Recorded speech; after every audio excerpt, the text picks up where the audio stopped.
जय हिंद दोस्तों। तो आज हम फिर दोबारा जो इस प्रोसेस को आगे बढ़ा रहे हैं भारतीय संविधान को। तो अब तक की हमारी कम से कम 8-9 वीडियो हो चुकी हैं, तो इसमें आगे का प्रोसेस बताते हैं। तो मैं बता दूं कि भारतीय संविधान के बारे में थोड़ा सा पहले ये बता दूं कि जो क्वालिटी है उसे थोड़ी सी अच्छी सी बढ़ा लें, और उसके बाद इस चीज़ को नोट कर लें रोक कर, और फिर मेरी जो बातें हैं उन पर ध्यान दें, तभी आपको अच्छे तरीके से समझ में आएगी। और कुछ विशेष आर्टिकल होते हैं जो यूपीएससी या पीसीएस में पूछे जाते हैं, तो आज मैं बताऊंगा यहाँ पर। और आजकल चुनाव का भी दौर चल रहा है, तो चुनाव के भी बारे में यहाँ पर बात करेंगे। तो दोस्तों, वीडियो थोड़ी सी लंबी हो जाएगी, तो पहले इसे आज ज़्यादा से ज़्यादा शेयर करें, और चैनल को ज़्यादा से ज़्यादा सब्सक्राइब करें, और वीडियो को लाइक करें, और जो अपनी बातें हैं उन्हें कमेंट में रखें जो भी है। तो मैं बात करता हूँ आर्टिकल 318 की। तो 318 में दिया गया है जो कर्मचारी की जो सेवा होती है, सेवा और शर्तें, यानी कौन से कर्मचारी, जो यूपीएससी सिविल सेवा जो होते हैं, जैसे पीसीएस एग्जाम होता, पब्लिक कमीशन जो एग्जाम होता पीसीएस का, उसके अंदर जो आता कर्मचारी जो होते हैं ये, तो उनके बारे में, उनकी सेवा और शर्तों के बारे में जो विनिमय बनाने की जो शक्ति होती है वो आर्टिकल 318 के अनुसार होती है। तो आगे बात करें, आर्टिकल 319 का कहता है, ये कहता है कि जो ऐसे सदस्य न रहने पर पद धारण करने के संबंध में प्रतिनिषेध, प्रतिनिषेध का मतलब है रोकथाम, एक प्रकार से ऐसा समझ लो, ठीक है। तो उसके बारे में दिया गया जो संसद जो सदस्य होते हैं उनको रोकथाम करने के लिए पद धारण कर लेते हैं बिना किसी शर्त के या फिर किसी योग्यता के, ठीक है। तो उसके लिए है, तो इस ये आर्टिकल कोई इंपॉर्टेंट नहीं है, लेकिन ये इंपॉर्टेंट मान सकते हैं थोड़ा बहुत। देखो आर्टिकल ये है इंपॉर्टेंट थोड़ा सा। 320 में कि जो लोक सेवा होती है, लोक सेवा मैंने बताया अभी, यूपीएससी होती है, सिविल सेवा होती है, लोक सेवा होती है। तो इस तरीके से दिया। तो लोक सेवा जो आयोग है उसके कृत्य क्या होते हैं उसके बारे में, कृत्य के बारे में दिया गया 320 में। आर्टिकल 321 क्या कहता, 321 ये कहता है कि जो लोक सेवा है ना उस आयोग में जो विस्तार करने की जो शक्ति है वो दी गई है। मतलब कि लोक सेवा आयोग के नृत्य, जो लोक सेवा आयोग है उसका विस्तार कैसे किया जाएगा, आर्टिकल 321 में इसको दिया गया, रखा गया। आगे चलते हैं, आर्टिकल 322 कहता जो लोक सेवा आयोग है उसका खर्च क्या होगा, किस तरीके से खर्च को मैनेज किया जाएगा, इसके बारे में दिया गया है आर्टिकल 321 में।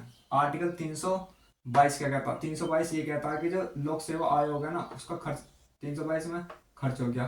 323 क्या कहता है जो लोक सेवा आयोग है ना उसके प्रतिवेदन, प्रतिवेदन, वेतन का मतलब है कोई भी, मतलब वेतन है या भी किसी चीज को एक प्रकार से उसके प्रति वेदना करना, वेदना मतलब कि किस तरीके का होना चाहिए, इस तरीके से बताना सब उसके बारे में।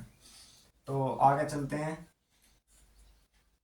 आर्टिकल भाग 15 क्या कहता, भाग 14 क्या कहता, भाग 14 यहाँ पे आ जाता आर्टिकल 323 क्या में क्या आ गया कि जो प्रशासनिक अधिकरण है उसके बारे में 323 में किया गया। आर्टिकल 323 है जो अन्य विषय के लिए अधिकरण है उसके बारे में रखा गया। तो अन्य विषय जैसे प्रशासनिक, मैंने बताया कि प्रशासनिक का मतलब होता है जैसे पुलिस सेवा हुई, सिविल सेवा हुई, इस तरीके से प्रशासन किस तरीके का होना चाहिए या किस तरीके से अधिक फैलाव करना चाहिए उसका, तो उसके अनुसार 14 में दिया गया, उसके भाग 14 में। और आर्टिकल 323 कै में दिया गया, क्योंकि 323 तो ऊपर जाएगा फिर प्रतिवेदन में, तो आ गया है इसमें। और इसमें जो अन्य विषय हैं उसके बारे में जोड़ दिया गया है 323 कै में। आगे चलते हैं, आर्टिकल भाग 15 में निर्वाचन, निर्वाचन का मतलब है इलेक्शन, इलेक्शन के बारे में। जैसे कि आजकल का दौर चल भी रहा है, इलेक्शन चल रहे हैं लोकसभा के। तो मैं बता दूं कि लोक सेवा में जैसे अगर हम अपने यूपी की बात करें तो यूपी में 75 जिले हैं, लेकिन जिलों के हिसाब से कोई भी इलेक्शन नहीं होता। इलेक्शन जो होता वो होता वहाँ की जनसंख्या के हिसाब से, जितनी, जैसे कि मान लो 10 लाख जनसंख्या पे एक सीट है, तो इस तरीके से। तो यूपी की जनसंख्या सबसे ज़्यादा है, तो इसमें यूपी में सबसे ज़्यादा सीटें भी हैं। तो यूपी में सीटें हैं भाई 81 सीटें, लगभग 80 की 80 सीटें हैं, लेकिन यहाँ की जनसंख्या ज़्यादा इस वजह से है यहाँ पर। और ये 81 सीटें कब तक रहेंगी? ये रहेंगी आपकी 2026 तक। ठीक है, उसके बाद फिर दोबारा कमीशन बताएगा कि किस तरीके से रखनी चाहिए, किस तरीके से नया पैटर्न हो सकता, लेकिन कभी भी जिले के हिसाब से नहीं होती। ठीक है, कुछ क्षेत्र में हो सकती हैं जिसमें विशेष उपबंध दिए हों, लेकिन मतलब मोस्टली नहीं हो पाती हैं। ठीक है, तो इसमें बता दूं तो 75 जिले हैं, लेकिन 81 सीटें हैं लोकसभा की, जिसमें कि हमारे उत्तर प्रदेश की बात है ये। ठीक है, तो आगे चलेंगे, इसमें बताएंगे। तो इसमें है कि जो निर्वाचन आयोग, ये बहुत इंपॉर्टेंट क्वेश्चन है कि निर्वाचन निर्वाचन किस में दिया गया, तो आर्टिकल 324 में। ठीक है, आगे है आर्टिकल 325, जो धर्म, मूल निवास या मूलवंश, जाति, लिंग किसी विशेष निर्वाचक नामवाली में सम्मिलित किए जाने का दावा न किया जाना चाहिए। सीधी सी बात करूं तो मैं कहूँ कि कोई भी जन्म विशेष, मतलब कोई जन्म कहीं कभी कहीं भी हो सकता हो, कहीं भी वोटिंग लड़ सकता है, लड़की भी हो सकती है, लड़का भी हो सकता, ट्रांसजेंडर भी हो सकता, कुछ भी हो सकता, तो इलेक्शन में लड़ सकता। दावा मतलब दावा नहीं कर सकता, लेकिन वो लड़ सकता है, इस तरीके से दिया गया। ठीक है, नहीं सम्मिलित किए जाने का दावा नहीं कर सकता, जरूरी नहीं है कि सम्मिलित ही होएगा, ये दावा हम नहीं कर सकते, लेकिन हो सकता है, हो सकता है। आगे है आर्टिकल 326, ये कहता है कि जो लोकसभा है और राज्यों की विधानसभा, भाई मैंने बताया कि संसद होता, संसद में क्या होता, लोकसभा और राज्यसभा, लेकिन यहाँ पे क्या है, लोकसभा और विधानसभा, यानी लोकसभा तो केंद्र की है और विधानसभा का राज्यों की। ठीक है, उसमें निर्वाचन मताधिकारों के आधार पर होना। ठीक है, उस आर्टिकल 226 में दिया गया। ठीक है, आर्टिकल 327 क्या कहता, ये कहता विधानमंडल में निर्वाचन से संसद की शक्ति, वो जो विधानमंडल है ना, उसकी पकड़ किसके हाथ में आएगी, संसद के हाथ में। संसद चाहेगा उसे किसी भी तरीके से बदल सकता और कुछ भी कर सकता, लेकिन कुछ नियमों और नियम कर्तव्यों के अनुसार कर सकता है। ठीक है, आगे है भाई आर्टिकल 328 क्या कहता, ये कहता विधानमंडल की जो शक्ति है वो आर्टिकल 300, तो ये मोस्ट बन जाता है, जो विधानमंडल की शक्ति इसमें दी गई है, आर्टिकल 328 में दी गई है।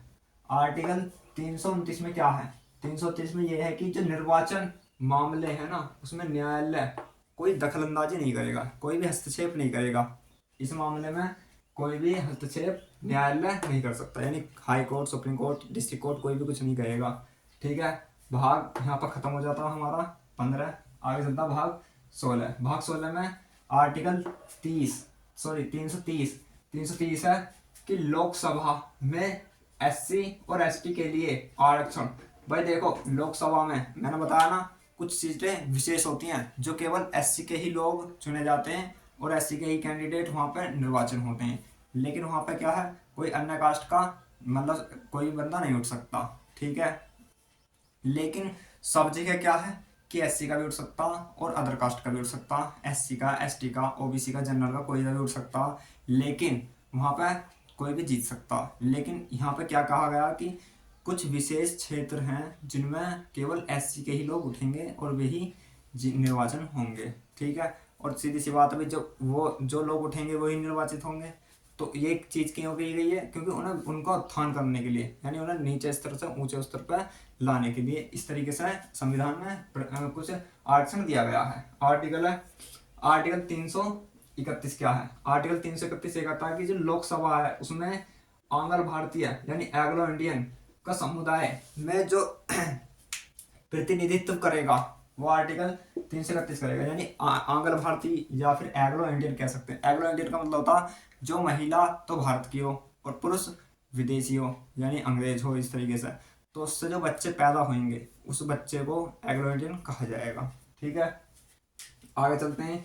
332 आर्टिकल क्या कहता है, जो विधानसभा है उसमें SC ST के लिए विशेष आरक्षण, जैसे कि अभी बताया मैंने, केंद्र में है ये तो बात, केंद्र में मतलब लोकसभा और राज्यसभा, लेकिन विधानमंडल काय में है, राज्य में, प्रत्येक राज्य के लिए है, लेकिन सब में नहीं होती, लेकिन विधानसभा प्रत्येक राज्य के लिए की जाएगी।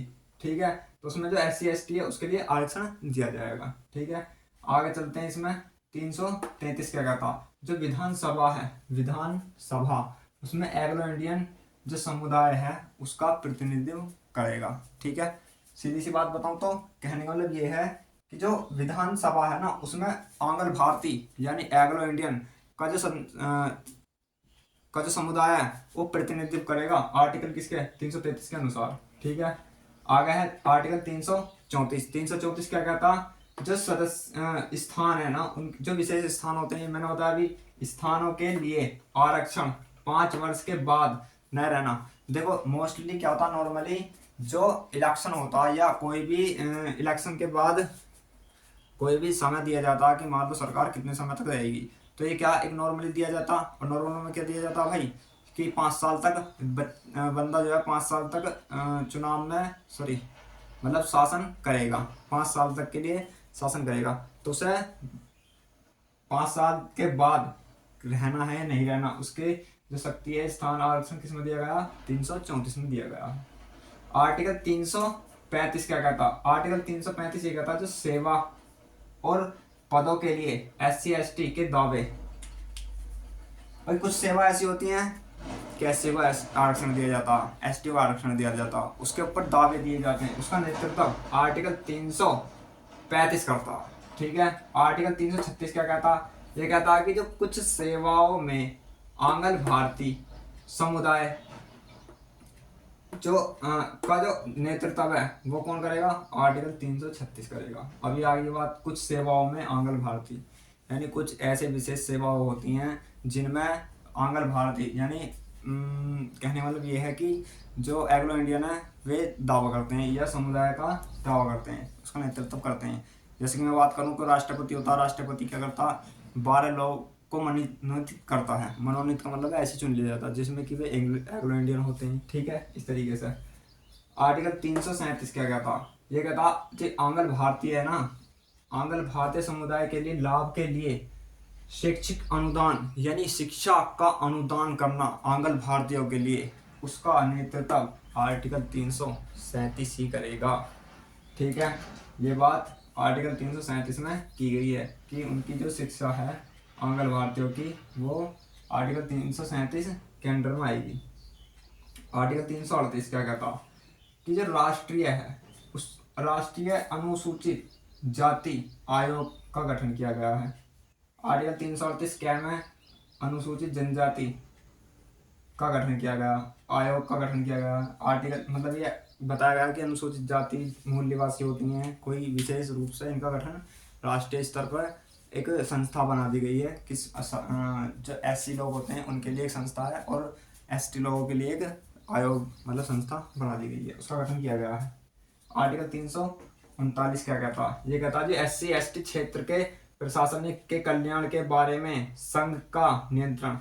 सिंपल वर्डों में ये है कि जो SC ST क्षेत्र होते हैं उनका जो है प्रशासनिक ढांचा यानी प्रशासनिक एरिया जो आता है वो किसके अंडर में आएगा, केंद्र के अंडर में। यानी सीधी सी बात करें तो केंद्र यानी PM या फिर राष्ट्रपति के हाथों में रहता है नियंत्रण। ठीक है, आर्टिकल 340 ये कहता है कि जो पिछड़े वर्गों के दशाओं में अन्वेषण के लिए आयोग की नियुक्ति, वो जो पिछड़ा वर्ग है उसकी दशाओं में भी वृद्धि करनी पड़ेगी, सीधी सी बात है। तो उसके लिए क्या करना पड़ेगा, उसके लिए भी भाई एक आयोग की नियुक्ति करनी पड़ेगी। तो उसकी नियुक्ति कौन करता, आर्टिकल 344 उसकी नियुक्ति के लिए दिया गया है। आर्टिकल 341 क्या कहता, जो अनुसूचित जाति है मतलब अनुसूचित जातियों के बारे में बताया गया है। आर्टिकल 342 में अनुसूचित जनजातियों के बारे में बताया गया है। ठीक है, आगे चलते हैं। यहाँ तक भाग 15-16 खत्म हो जाता, आगे चलता भाग 17। भाग 17 में क्या है तो बता दूं, 343 आर्टिकल 343 क्या है, संघ की राजभाषा। इंपॉर्टेंट क्वेश्चन है, बहुत ज्यादा आया अभी पीछे जेल वार्डर में, यूपी पुलिस में, मतलब पीछे 2019 में पूछे गए हैं ये क्वेश्चन कि भाई संघ की परिभाषा क्या होगी। जैसे कि भाई सीधी सी बात करें तो संघ जो होता है उसमें जो नेताओं की जो सभा होती है उसमें भाषा कौन सी होती है, हिंदी होती है, सीधी सी बात है। उसके बारे में तो और हिंदी जो आती है, इस तरीके से कहा मतलब इस तरीके से क्वेश्चनों को रख दिया जाता है ज़्यादातर। ठीक है, आगे है आर्टिकल 344। ये कहता है भाषाओं के संबंध में आयोग और संसद की सम्मति के बारे में आर्टिकल 344 के बारे में दिखा गया। मतलब जो भाषा के संबंध में आयोग है ना, और जो संघ है उसकी समिति की भाषा किस तरीके की होनी चाहिए, वो आर्टिकल 344 में दी गई है। आर्टिकल 345 क्या है, जो राज्य की जो भाषा है और राजभाषाएं हैं वो किसके अनुसार, आर्टिकल 345। सीधी सी बात है, राज्य की भाषा और राज्यों की भाषा, राज्य जो प्रत्येक राज्य उसके अनुसार अलग अलग भाषा होंगी। इसी कारण हमारे जो देश है उसमें कोई एक विशेष यानी एक राष्ट्रीय भाषा नहीं बन पाई, क्योंकि हिंदी को अगर हम राष्ट्रीय भाषा बनाते तो ये जो साउथ वाले हैं उनका विरोध किया जाएगा, मतलब इन्होंने विरोध किया कि हमारी भाषा को बनाओ, तो इस वजह से राज्य भाषा बना दी हिंदी। ठीक है, ना कि राष्ट्रीय भाषा। आई बात समझ में। तो इसमें दिया गया आर्टिकल 345 में दिया गया है ये बात। आर्टिकल 346 का कहता, 346 ये कहता कि जो एक राज्य और दूसरे राज्य के बीच संघ की पक्षारी की भाषा, सॉरी ऐसा समझ लो, पत्र आदि की भाषा जो है, यानी राज्य, देखो सिंपल सी भाषा में समझो, राज्य है, एक राज्य दूसरा राज्य है, उसके बीच में जो बात होंगी, और दूसरी बात जो संघ होएगा उसके बीच, तो जो पत्र आदि की जो भाषा होती है उसके बारे में, जो पत्र आदि की जो लिखितम रूप में दिया जाता है कि ये काम होना चाहिए, इस तरीके से ऐसा होना चाहिए, उसके में पत्र आदि की जो भाषा है वो 346 में दी गई है। सॉरी हाँ, 346 में दी गई है। आर्टिकल 347 क्या कहता, आर्टिकल 347 ये कहता किसी भी राज्य की जनसंख्या के बारे में बोली जाने वाली भाषा विशेष उपबंध आर्टिकल 347 में दिया गया है, यानी राज्य में जो जनसंख्या वो किस तरीके की भाषा बोलेगी, आर्टिकल 347 में दिया गया है। आर्टिकल 348 क्या है, आर्टिकल 348 ये कि जो सुप्रीम कोर्ट, हाई कोर्ट में प्रयोग की जाने वाली भाषा कैसी है, आर्टिकल 348। ठीक है, आर्टिकल 349 भाषा में संबंधित कुछ विधियां किस तरीके से बनाई जाएंगी, 349 के अनुसार बनाई जाएंगी। आर्टिकल 350 क्या कहता, जो अभ्यावेदन में प्रयोग की जाने वाली भाषा आर्टिकल 350 के अनुसार होगी।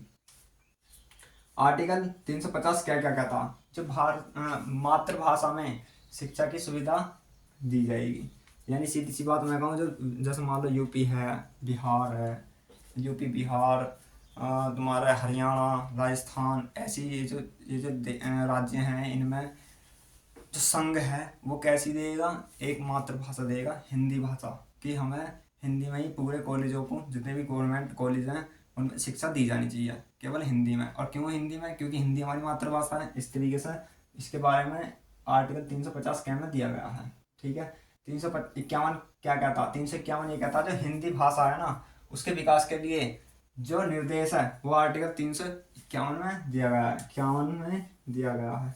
तो ये भी इंपॉर्टेंट क्वेश्चन, ये भी इंपॉर्टेंट बन जाता है। ठीक है, अब आ जाता भाग 18। टोटल भाग 22 है, 18 के बाद 4 भाग रह चुके हैं हमारे। आर्टिकल 352 भाई, 352, 56, 60। वैसे तो मैं शॉर्ट में भी करवा सकता हूँ, लेकिन क्या है कि हमें पूरा संविधान एक बार पूरा पढ़ना है कि हाँ जी होता क्या है वास्तव में। इस चीज़ की वजह से हमें हर एक को मतलब आर्टिकल को बताना पड़ता है।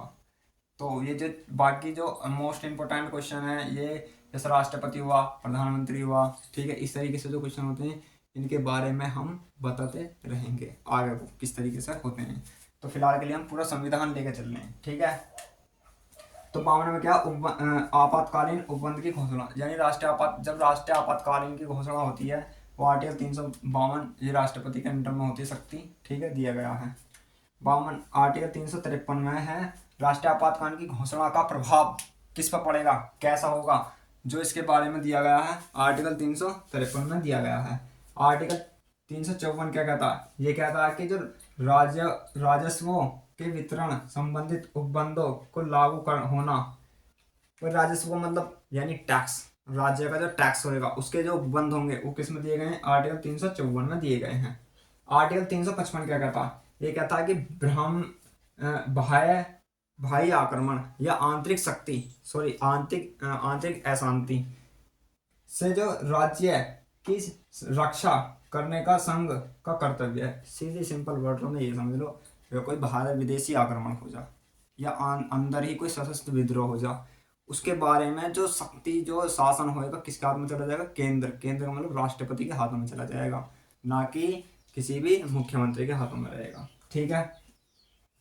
आर्टिकल 336 क्या कहता, 56 क्या कहता? आर्टिकल 356 ये कहता है राज्यों में संवैधानिक तंत्र के विफल हो जाने पर शासन राष्ट्रपति के हाथ में जाएगा। यानी मैंने बताया ना 52, 356, 360, तो संवैधानिक शासन यानी सीधी सी बात है, जब राष्ट्रपति आपातकाल लग जाता है तो संवैधानिक तंत्र जो होता है, राष्ट्रपति संवैधानिक प्रमुख होता है, तो उसके अंडर में चली जाती है बातें, चीज़ें हर चीज़ के अंडर में उसके अंडर में आ जाती है। तो इसी चीज़ को बताने के लिए बता रहा, तो इसमें दिया गया है जो संवैधानिक तंत्र है वो विफल हो जाएगा ना, यानी संविधान सीधी सी अगर सिंपल भाषा में यही है कि अगर संविधान के अनुसार कोई मुख्यमंत्री काम नहीं कर रहा और राज्यपाल क्या करेगा, उसकी शिकायत राष्ट्रपति से कहेगा या प्रधानमंत्री से कहेगा, तो शासन कहाँ चला जाएगा? प्रधानमंत्री यानी राष्ट्रपति के हाथ में चला जाएगा। राष्ट्रपति किसके अनुसार चलता? प्रधानमंत्री के अनुसार चलता। ठीक है, पीएम के अनुसार चलेगा। तो ये आज तक का मतलब दिया गया है। एक सेकेंड रुकेंगे। तो दोस्तों फिलहाल इतना ही है, काफ़ी है। तो मैं बता दूं, जैसे कि इलेक्शन चल रहा है आजकल, तो इलेक्शन में क्या होता है, आर्टिकल जो इलेक्शन से संबंधित क्वेश्चन आते हैं वो आर्टिकल भाग 15, जैसे कि पूछा क्वेश्चन कि भाई इलेक्शन का वोटिंग दी गई है, इलेक्शन जो दिया गया वो किस भाग में दिया गया? तो भाग 15 में दिया गया। ठीक है, तो आर्टिकल पूछेगा तो आर्टिकल आप बता ही दोगे। तो इस तरीके से मतलब जो है हमें प्रोसेस बता के ऐसे पढ़ के भी चलना है कि कौन से भाग में क्या चीज़ दी गई है। ठीक है, तो आज के लिए इतना ही काफ़ी है। तो भाई हमारी जो मेहनत है, आपके कमेंट, आपके लाइक, आपके शेयर, आपके सब्सक्राइब, ये हमारी मेहनत होती है। और सब्सक्राइब करने में, लाइक करने में कुछ भी नहीं है, कम से कम कमेंट में तो लिखना पड़ेगा। आपकी जो प्रॉब्लम होएगी वो लिखोगे, वरना मत लिखो। ठीक है, लेकिन लाइक और सब्सक्राइब करने में बस एक टिक लगाना होता है और बाकी कुछ नहीं होता, ना उससे कुछ खर्चा होता, ना कुछ भी कोई मतलब नुकसान नहीं होता, और बाकी फ़ायदा ही होता है क्योंकि कुछ हम लोग अपनी जानकारी आप तक पहुंचा रहे हैं, वो भी बिल्कुल फ्री और अच्छे से।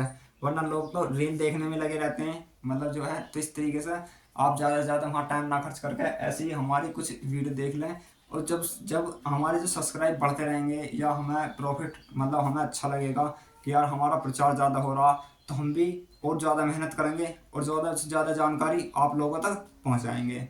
तो प्लीज़ ज़्यादा से ज़्यादा सब्सक्राइब करें और शेयर करें। धन्यवाद। जय हिंद, जय भारत।